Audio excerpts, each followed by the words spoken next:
All right, Razor, we're trying this. It's like the old days when the old people would say, yes, I'm on the Facebook. Yeah.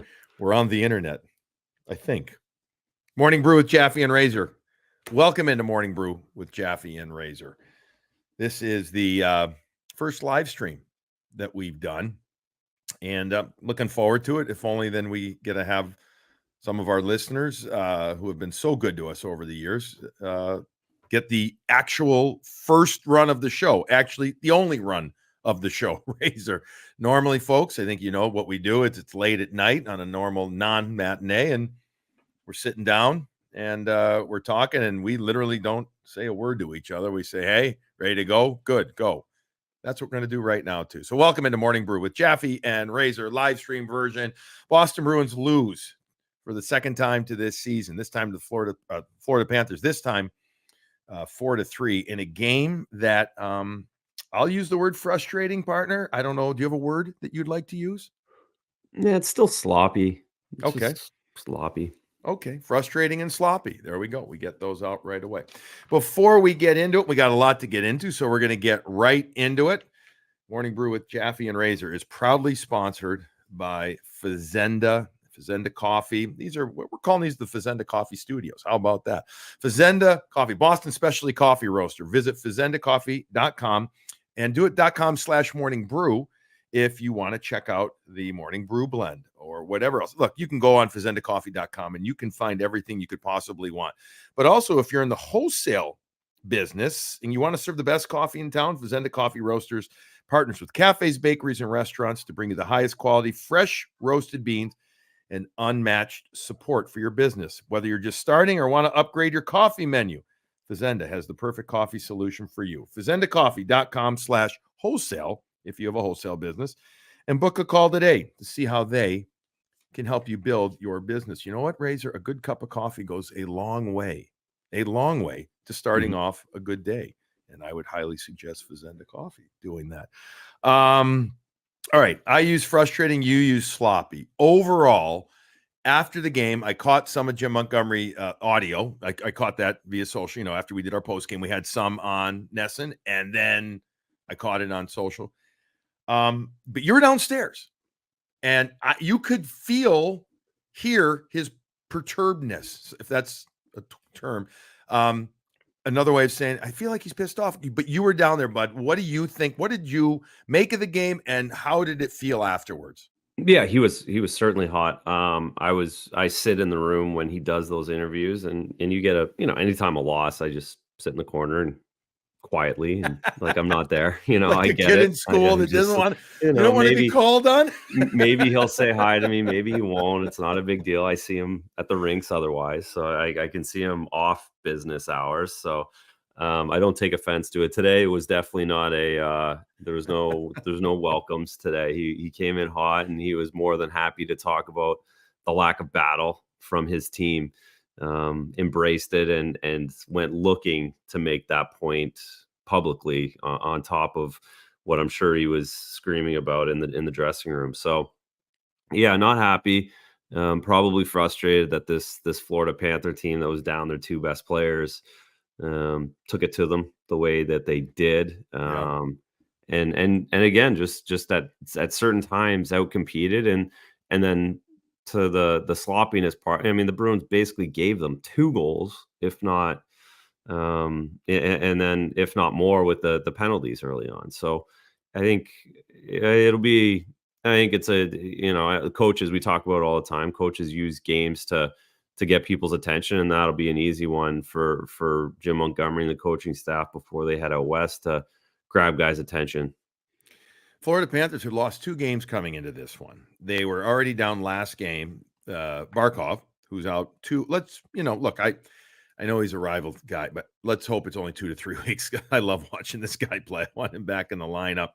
He's also supposed to go represent or play for the Panthers in Finland coming up, but hopefully he'll be back for that. He wasn't there. And then Matthew Tkachuk out for a week, they're saying, for a week with an illness. So they must know what it is, that illness. Anyway, they lost their previous 2 games, and they weren't exactly well played by the Florida Panthers. So the Bruins had to know, right, that they were going to come out breathing fire. Like this was a get right game for the Florida Panthers, but yet you're down 2 players of your top 6 that are so integral to your success. The other players for the Bees, for the Panthers, stepped up. Reinhart, Lundell in particular, they scored the goals, but they were really, really good as well. I thought defensively, the Mikkola, he played an aggressive game. He was big. They were blocking shots, etc. Why do you think? I mean, was it just a matter of having the focus of the Bruins in front of them that just got them righted? And why do you think they were able to? Kind of a lame question, but and the Bruins top guys weren't able to, because the Bruins got an unbelievable performance again from their fourth line, from their depth guys, and not enough top guys came through when they had their full lineup. Yeah, the fourth line is great. They are clicking. They have confidence. They're skating very quickly. They're not thinking out there at all. They're just going forward. And they scored in the first 5 minutes. The Bruins did. You feel like everything's in a good spot there. It's physical. Should have been. And then you have the bad giveaway behind the net, and that's all Florida needs, is just to get that, and then they get the power play goal. So like 2 kind of self-inflicted wounds in the first period that they just didn't play clean enough. They had more opportunities to score. They outshot them 10-5 or something like that, 11-5 in the first. And so again, it's just it's those shifts, and we've said it over the playoffs the last couple of years against this team. And you if you don't pay attention to the details on every shift, they find a way to make you pay. It's very simple. Again, the giveaway behind the net, that's a goal. And then Carlo gets too high on the PK for 2 seconds. 2 seconds, he gets taken out of position, and Reinhart rips it over Swayman's shoulder, and now you're down 2-1. You're chasing the game, which we know is hard for the Bruins against this Florida Panther team, because they just continue to put pressure and they continue to open up and get opportunities off the rush, which they did in the second period. Is Sam Reinhart not given enough, perhaps, recognition, despite the fact that he had 57 goals last year? And here he is again doing it. I don't hear him ever referred to as a sniper. He's a great goal scorer. I think he's a freaking sniper, buddy. Like, that was a snipe. He came smart. inside. That was a real snipe, top corner, blocker side. And it feels like here's a guy who's only done it one time, 50 plus. It feels like this guy's just found another level that I don't know if I'm qualified to say I didn't see, because I never, maybe, regardless, it feels like he's going to do it again. Just the way he carries himself out there. If he gets 50 again, he won't be flying under the radar. That's for sure. Didn't see 57 coming out of him. Never would have guessed it. Never, probably didn't pay attention enough to the fact that he did it. And then again, the fact that he's scoring these special team goals again so early in the season. It's he's found his thing. He's found his thing in this league. He's a high pick, and he's always been good, but he's certainly figured it out here in Florida the last couple of years. Yeah, and listen, he's scoring goals at key times, right? Mm-hmm. And he's scoring. That shorthanded goal changes the tenor of the game. The goal that you mentioned off the power play to make it 2-1, it didn't feel good, but it didn't feel like, oh shit, right? Like, at least to me, it felt like, all right, power play. But then that shorty and Poitras not getting the puck deep. And again, I thought Poitras played pretty well through his gig, but this play, just like Lowry's mistake, he gets out-battled. It's a positional 1v1 type battle. Monty talking about that. He seals him, takes it, goes, and then Poitras is accelerating or so much to try and get back. He ends up running into Swayman as well. And the guy, Reinhart, just stops in front of the net and does again, smart thing. His stick is on the ice, puck comes right to him. No, exactly. And listen, this is part of being young, right? Like, we hear it all the time, right? Like, oh, I want the young guys to play. We want Lowry in there. Oh, we want well, they give up goals. Like, that's why they don't usually play in the NHL. That takes them a while to do that, because young guys make mistakes, and And when they do, it ends up in the back of the net, and that's, frustrating, and you have to kind of roll with that. So you don't expect Poitras to make that mistake again. I think he learned from it. That's pretty embarrassing, especially because he ends up in the net while like that's just as bad as it gets for a power play shift for the kids. So you learn from that, but those are part of the growing pains that Florida doesn't have to go through, because they have a bunch of old guys that have a bunch of experience, and the Bruins are now kind of on the other side of that, where they've been the team that is old and grizzled, and that's where they're trying to get to. So those two plays change the game. They do. They do. I think it was Swayman after the game, partner, that was asked if Florida is in their head. And it was a no answer, like one of those one words, no. Yeah. Okay. It was a scrum buster, that question. That's okay. the full on scrum buster. Nowhere to go from there. Fair enough. But, I also don't blame the reporter, whoever it was, for asking it. Okay. Yeah. So we can discuss. Is Florida in their head? Meaning, are they just better right now? Overall, they just deeper, a little bit better. Not to say the Bruins can't beat them regularly. I mean, the Bruins aren't going to beat them if they don't have production, especially from top guys. They're just not. No team's gonna, for Christ's sake, right? But does Florida? And the reason I asked it, and we can get it, we're gonna get into all the physical play and the penalties and all that stuff. But from a look, man, you've been in the locker room so much. I've been there too. But you there's a vibe. You get it. You understand it. You never, as a player, right? You never want to admit that another team may have you, right? You never want to admit. And I get that too, because you want to make sure that your confidence stays up. You never try to think negative thoughts as well. I get all that. But right now, Bud, does it appear to you that Florida just has a confidence about them playing the Bruins that the Bruins just can't get to ramp up? Yes or, I mean, when I say yes or no, meaning let's talk about that.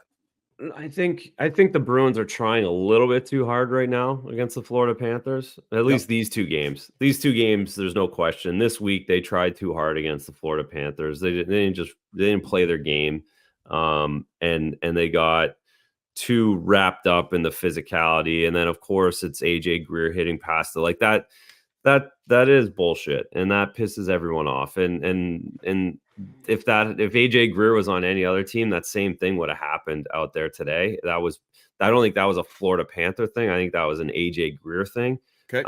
Where, again, he's not my favorite guy, and he wasn't my favorite guy here. I thought he took cheap shots when he was here, and he took another cheap shot tonight. He was more than happy to fight Pavel Zacha. It's so soft and it's so phony. Right. And I think that would have bothered them no matter what. But I think Kastelik wanted to try and get him going. Yeah, and he doesn't do anything. And he wanted no part of it. He got Kastelik when Kastelik wasn't ready last week and said, "I already fought you."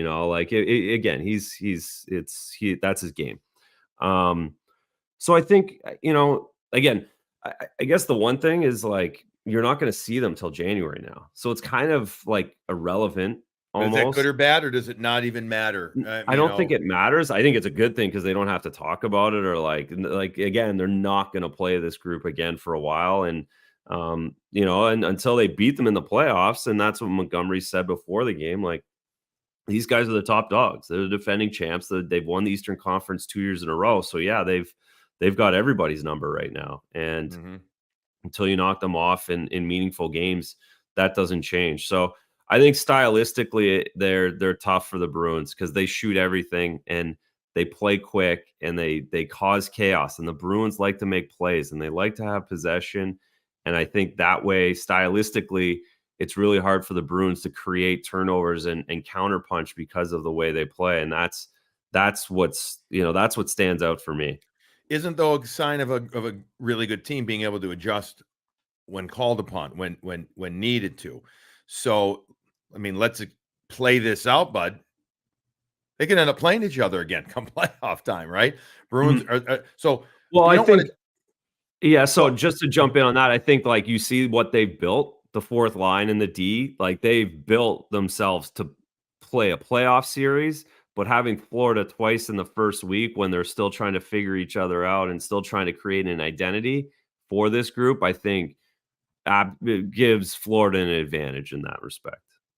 Okay.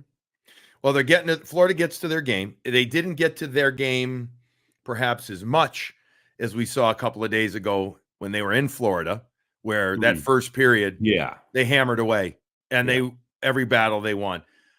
I do think they still won more than their fair share of battles in this game on Monday afternoon. And they figured out a way to squeak out a victory, a road win that they desperately needed. And the Bruins didn't. Let's talk about some of the guys that the Bruins need more out of. A handful of guys in particular. We saw the lines juggled up. I'm going to say, I don't remember exactly when it happened. Halfway through this game, for sure, you started seeing different things. Marchand goes to play with Poitras. Coyle, I think Coyle one shift was out there on the right side, actually, with somebody, and Coyle's in the middle, and Geeky's not seeing as much ice time, et cetera. Like, there's a gaggle of guys, partner, that I know we're just 4 games in, and I am not walking to the cliff at all. I'm not saying at all, but don't you think it has to be discussed a little bit? Like, there's Charlie Coyle, we talked in our season preview show, he needs to replicate what he did his first year. His last year. He needs to do that again this year for this team to be successful, whether it's as the 2 slot or the 3 slot.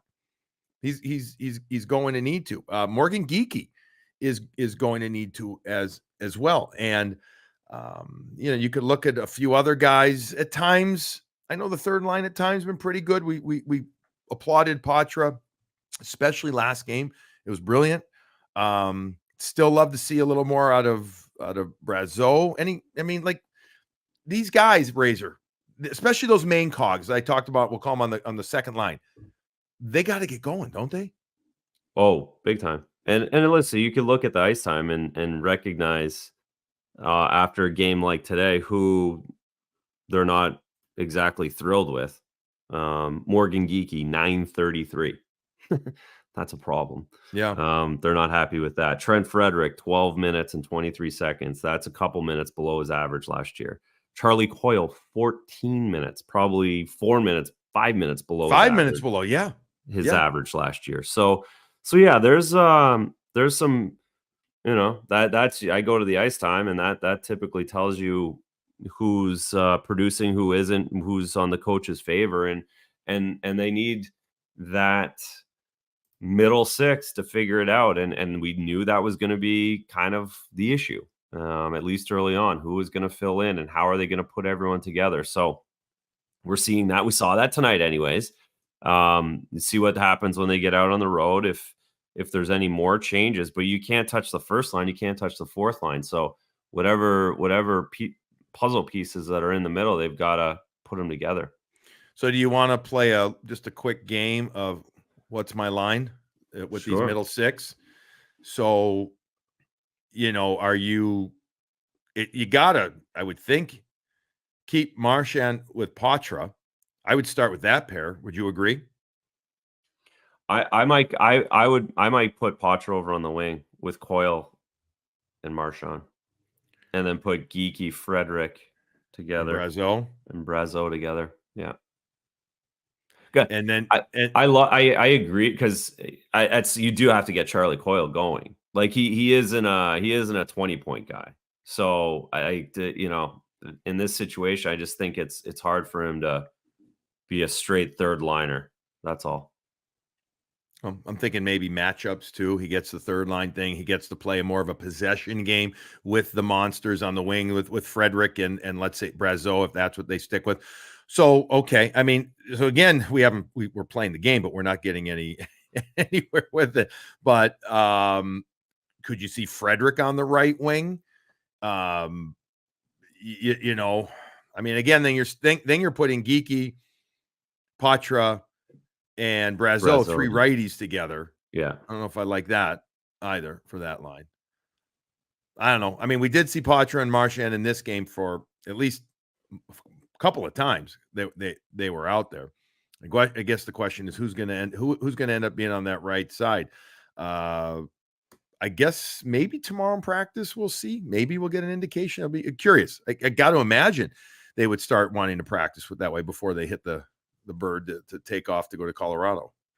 Yeah, I would imagine they'll and that buzzes everyone's tower too. Whatever they do will get everyone's attention.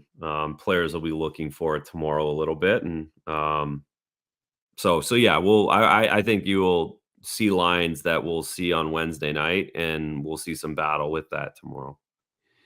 All right, let's quickly go through. I had a couple of goalie questions for you, goalie, technique type questions, as I like to do here and learn. And then later on, I pretend like I know what the hell I'm talking about, but I credit you, Razor. You should ask for residual. This is what Razor would say. I can talk about flex on sticks and shooting and this, that, but the whole shin lock, heel, VH, all that shit, nuh-uh.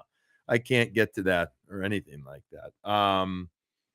And we'll talk about that. We'll hit our sponsors, and we'll do a few other things that I've got here.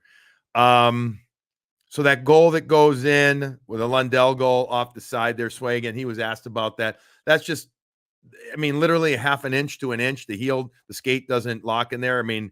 Yeah. When I say is that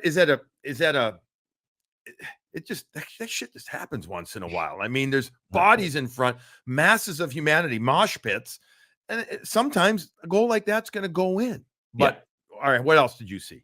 Yeah, that's the excellent. And Swayman, Jeremy said it before his scrum buster question. He in his scrum, he said, I could have been a little more ready for it. And I think that was pretty honest. I don't think he didn't know all of that was going on or expected it. So, and you try and be ready on all the plays, but when your DS full possession behind your net, you don't really expect that to happen. So I think he was just caught off guard a little bit. Didn't really seal the post as well as he could because he was rushing. He just panicked just a little bit to get to his post, but didn't seal it exactly perfect. And like you said, it just kind of found its way into the net from there. It's one of the. It's like, all right, again, early season hasn't, just a little bit ugly from everybody, all three of them. That's the kind of goal when you're there that forward, you almost can't believe that it goes in. Yeah, you're so happy. You're so happy, right? You see Lundell's the easiest goal ever. I can't believe the deep gave it back and it hit me and went in. Like, that's just beautiful. Right. And you whack at it and you're like, oh no, is it gonna get it? And it does, it goes in, and then you're like, I made something out of nothing. Or yeah, it ends up being as a forward, you're in that position. That's the way you feel. Okay. What about the second Anton Lundell goal? By the way, I'm also a fan of the way he plays. His nickname is Baby Barkov, and the way that he plays is very Sasha Barkov-like, albeit at just a little bit shorter. But he's got a lot of Barkov's mentality. That one above pad, below glove, was that as perfect of shot that you could ask for? Yeah, and he took a little off of it. Like, just you could tell he has like a bit of he just kind of up and over the pad. Swayman was on it. He moved that way, but I think because he took a little bit off of it, he kind of fooled Swayman with it. That was from like when I watched it, because again, Swayman drove into it to the right. He knew he was going there with a left-handed shot, and it looked like he had a little bit of dip on it. And these guys, again, they do that. They've done it a million times. And I love the release. I thought it was, I really did. I liked the release that he had, Razor, flow. It was like, I think it was a really good shot. The way that he came in with it and where he was with the puck and everything. I don't know. Again, could Sway have done anything different there? No, he could have got hit with it, right? Like, that's kind of the only thing, right? Like, but no, he would have. I bet he would play it the same way, because I think he read it and I think he drove into it, and he just got beat by a pretty good player that was in on his own, right? Yeah, happens. That's going to happen. You know what else is going to happen, Razor? If you own a place, okay, whether it's a house or an apartment or condo or whatever, you're gonna need some work done at it, right? Yeah, I know. Have you guys had to do a lot of work at your house, or no? You haven't done. No, we've got 19 projects that need to be done. We redid the kitchen, and then there's a million things next. All right. Well, good. You're going to call. You're going to reach out to Graciano Construction then. Graciano Construction, serving Greater Boston and Metro West and more too. Folks, they'll go all around the area. They will. They're the contractor that will help you revitalize and refresh your space. They can do it all. No job is too big, too small. They do it with pride and respect. GracianoConstruction.com or call 508-330-7589. They take care of the customer. We've done numerous projects with them, and they do a great job. Doug Graciano and his crews are, like I said, very respectful. They do a lot of great work, and just they make them. You know what? I don't know if construction's ever fun. It's fun when it's done, right? But you got to live through it. But they make it almost enjoyable to go through the process with them. So check out GracianoConstruction.com. And just if you want to just consider a project, even reach out to Doug Graciano and his people. And if you're looking to sell a house, buy a house, lease a place, you want to rent, we got that covered for you too here on Morning Brew with Jaffe and Razor. RTN Realty. So if you're looking to buy, sell, or lease, you got to check out rtnrealty.com.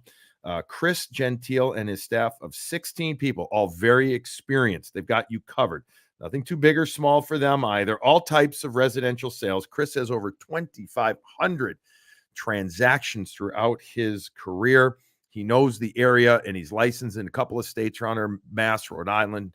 I mean, you reach out to Chris and his staff, and they will take care of you. rtnrealty.com. Email cgentile, Gentile, at rtnrealty.com as well. And you can also try and give him a call. He's very happy to talk with you. 617-835-0845. Razor knows him. And I know he's a hockey guy too, folks. You could talk hockey with him. You can. You could talk second, third line with him too if you want to give him a call. He also, you know what else he hasn't? He has a dog. Just like you have one, I have one. And so what does that mean? So what did Mila the Wonder Dog get? She is, like, folks, Razor's got a true retriever, and I've got a true receiver. That's what Cooper is.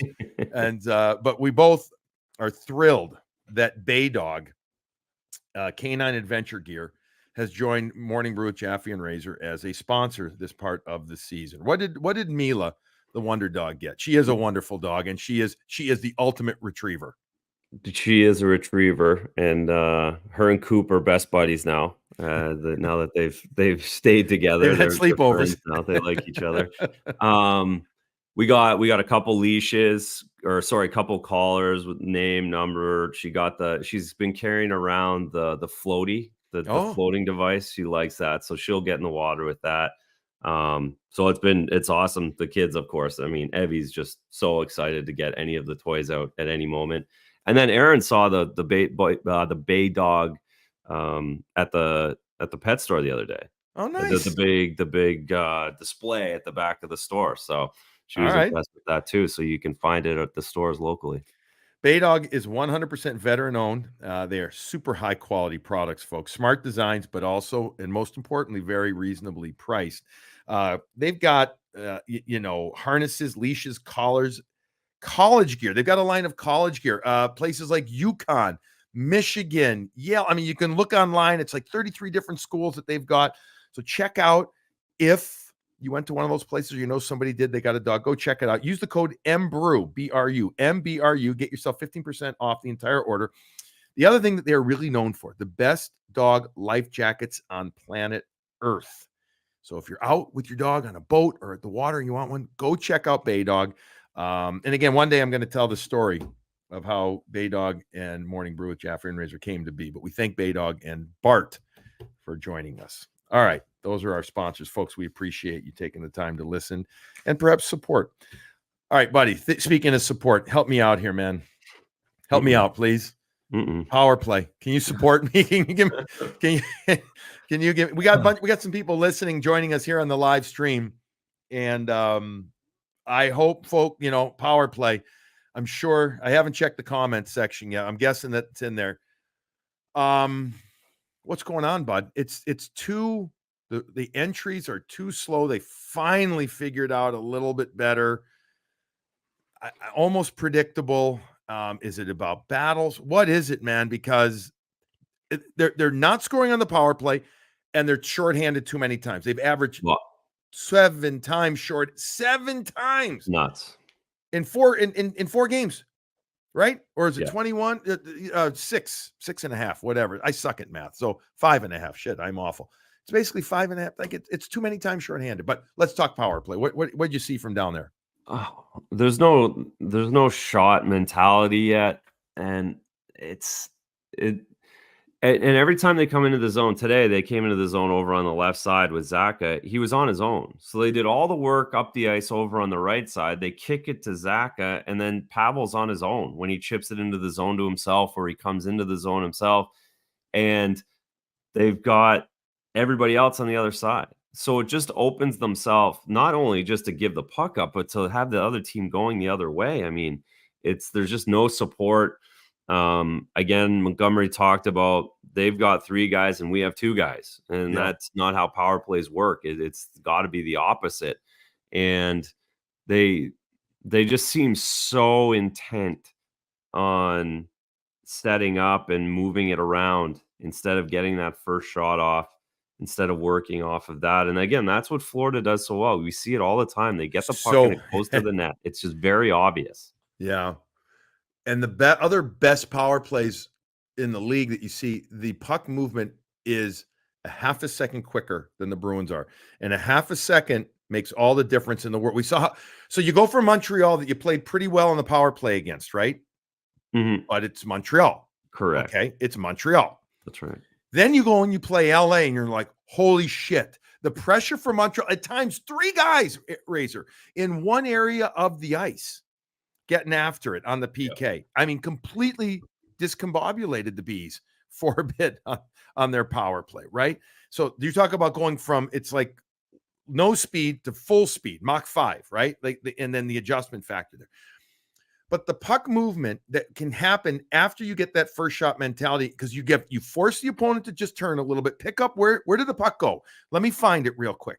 And then the Bruins don't ever seem to get strength, not yet at least, strength in numbers for short passes. We saw Lindholm in preseason support. We saw him help out in areas, but we've seen a lot of one-on-one, one-on-two battles, and then the opponent, in this case the Panthers, get it and fire it down the ice, everything. So I know you can. I've been there, done that, and I know you've been there, done that too. You can teach, you can demand that they move it quicker, but it's got to be a thing that they know. I mean, instead of getting it, dusting 1, 2, 3 it off and then moving it, move it right away. Move it right away. Keep it going. I know sometimes people say, well, you got to take what the penalty killers give you. I actually disagree. I say you got to make the penalty killers. You got to make them react to you when you're on the power play. I haven't seen that yet from the Bruins. Have you? No, you have to dictate. And I think when they have set it up, they've made the one too many passes, or looked for a pass that really wasn't there yet, like hadn't been established through the seam. They're trying seam passes that aren't there.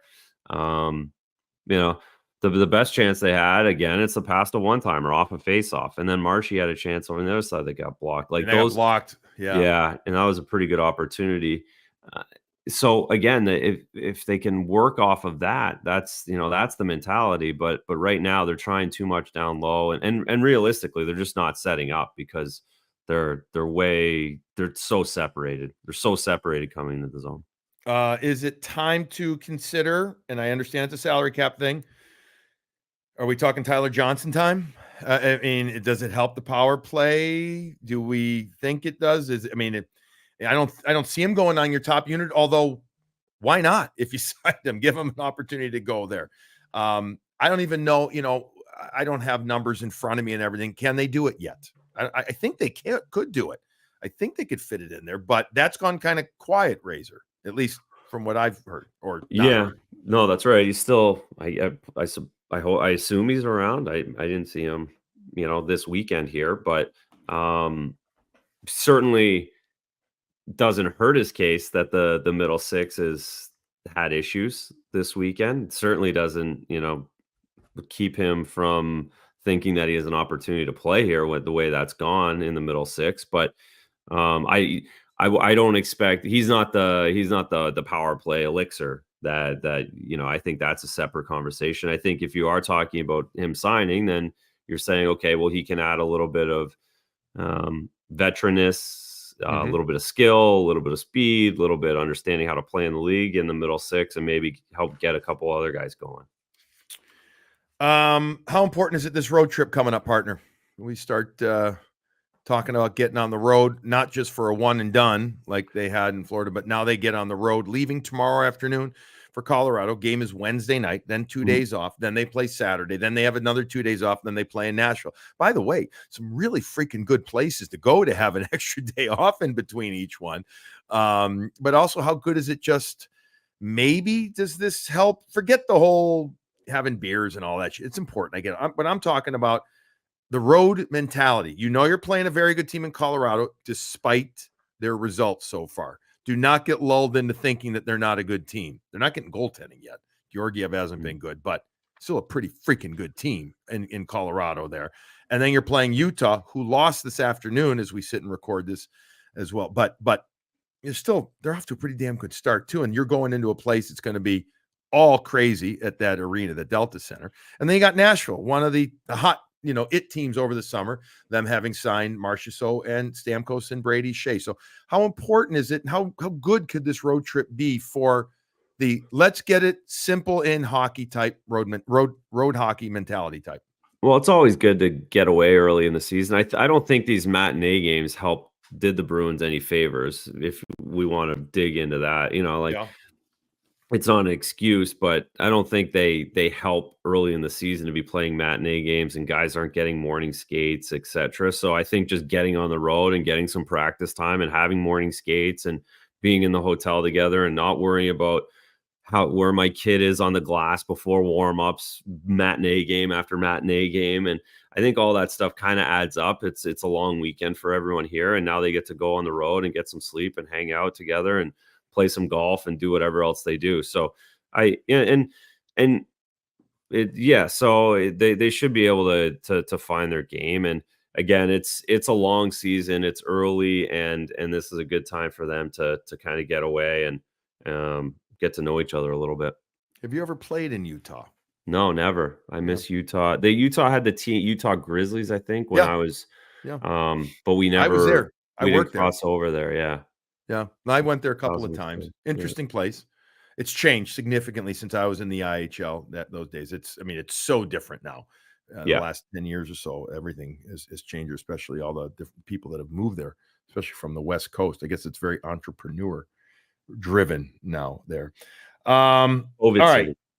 Yes, well, yeah, it's supposed to be fun. Colorado's always a fun trip, but tough game, I think. I don't have Colorado's schedule in front of me. Are they playing? I think they're playing today. I can't remember. I should know this shit before I do the podcast, but I don't remember well. All right. So the Bruins play on Wednesday night. That game, folks, is on TNT.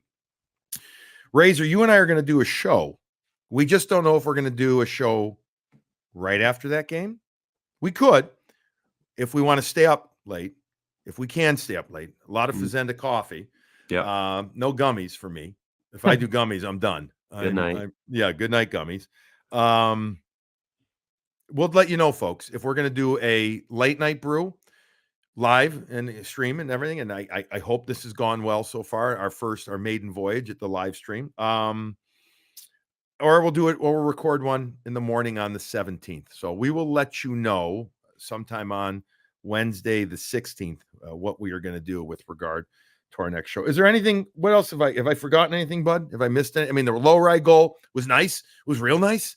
Yep. He gets the puck not the half. The Castle is up above the half wall, but he gets it and gives it to him, and he shakes Rodriguez and then drives in and beats Bobrovsky with a gorgeous shot on the blocker side. We saw the D's getting in the mix again, right? Like the D's getting in on all these goals. Carlo scores, Lowry scores. They're making plays back there. That's positive. There's still a lot of positives, I think. Despite the two. It doesn't, but I guess because it's your biggest rival. Florida, right? That's right. That's right? All. Everyone looked at these two games and wanted them to beat Florida twice, and that's what's disappointing, right? That's a good thing and not to worry about or think about it. I don't think it was ideal to get Florida right out of the gates. Well, let's hope that it is a Florida thing for now, and then they can just again move on and find their game. I'm curious, very curious. I'm going to try and get to practice tomorrow before they take off to see what the lines are. You still have Tufte that's out and Jones that could come back in. We don't know about Tyler Johnson. I'm curious to see how the lines will look and what they'll do with it. All right, a couple announcements. If you're watching us on live stream here, or if you're on, getting the podcast here on YouTube later. And both Razor and I are, and if you're just listening on audio, we're wearing the Morning Brew with Jaffe and Razor hats. Razor's got the vintage version, which is last year and the year before logo. It looks sharp, though. It looks really good. I've got the updated logo. These updated logo hats, folks, are the ones that are going to be coming in very soon. Fazenda Coffee is going to be the point of distribution. As soon as they are in, we will let you know, and we will be able to start having these out there, and we appreciate in advance all the support. Many people have been asking about them too. Don't forget as well, Razor, you and I've talked about this quickly before, as part of the feed, as part of the Nesson Podcast Network, etc. At times there will be other snippets from other hockey podcasts or podcasts talking about hockey from Nesson that might end up being put on our feed with regard to, hey, take a listen to this. You will hear us say as part of the intro, hey, folks, take a listen here. This is all good, folks. This is all about getting more hockey talk out there here and there. Nesson really trying to promote the Bruins as much as possible, their podcast as much as possible. But you will know when it's going to be a snippet from our show, and you will know when it's a snippet from, or a segment, I should say, from another show as well. But just be aware of that. But besides that, I think we've more or less covered everything, partner. What do you think? Okay. Road trip time. And it means that we're here doing other stuff and then getting ready to work late night. But that's okay. Late night. That's all part of it. All right. Thank you to Fazenda, Graciano Construction, RTN Realty, and Baydog. Thank you, folks, for all of you joining us here on this live stream. And just for those that don't catch us on the live stream but are listening and catch us, we really appreciate the support. Things are a lot of fun, these are a lot of fun doing it, knowing that a lot of people are listening. So everybody, your Boston Bruins lose their fourth game into the season. Their record is now 2-2. They lose to the Florida Panthers 4-3. And let's hope they get on the road and good things happen. It all starts Wednesday in Colorado. Between now and then, I'm sure you're going to have more than a couple of cups of coffee. Make it a Fazenda and make sure that you enjoy it.